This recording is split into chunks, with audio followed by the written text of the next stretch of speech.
The Atlanta native and Oak Hill product, Christian Anderson is putting a strong start together for his sophomore season.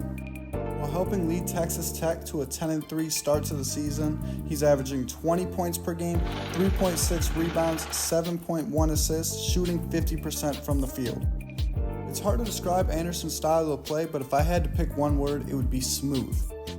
Something else that stands out about Anderson's play is his poise while leading his offense. Sharing the court with a great player in JT Toppin, he's able to do this by spacing the floor with an incredibly effective jump shot. Anderson may not have the most fundamentally sound jump shot, but it's still good enough where I don't think scouts will really see a problem with it, and he shoots at an extremely effective clip.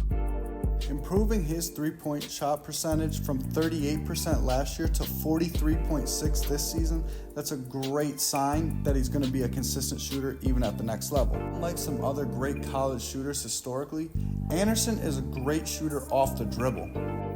Like mentioned before, Anderson is able to space the floor and he feels very comfortable shooting the ball even beyond the college three, even going into the NBA range. Traditionally, sometimes that transition from the college three to the NBA range can give prospects a challenge.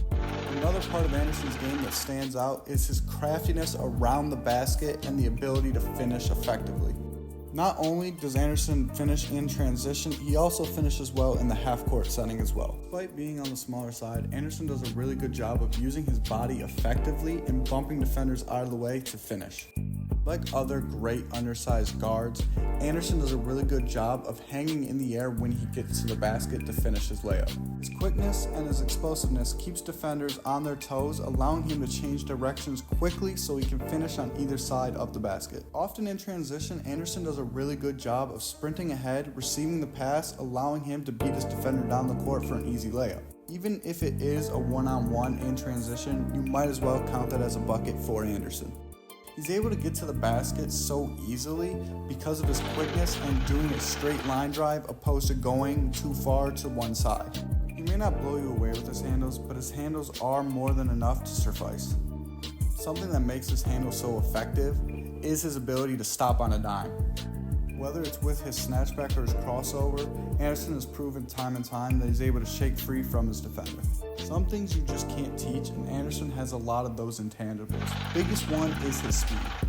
I would follow that up with his feel for the game. He's extremely poised with the ball in his hand, and he just has this natural feel where he never gets too sped up when possessing the ball. Those are two incredibly important traits to have in this new era of basketball where we don't have really traditional point guards as much and more combo guards. With that being said, that's one of his biggest strengths, but also one of his biggest challenges. He's pretty undersized to be a shooting guard, but I don't know if he's naturally just a point guard at the NBA level. Ultimately, I think a lot of it comes down to situation and where he ends up if he chooses to enter the draft. A certain scenario that comes to mind is Jordan Poole with the Golden State Warriors. They had their point guard in Steph Curry, but Jordan Poole was able to come in, develop, and eventually get comfortable and just be that spark plug off the bench. If Anderson chooses to enter the draft, where would you like to see him land?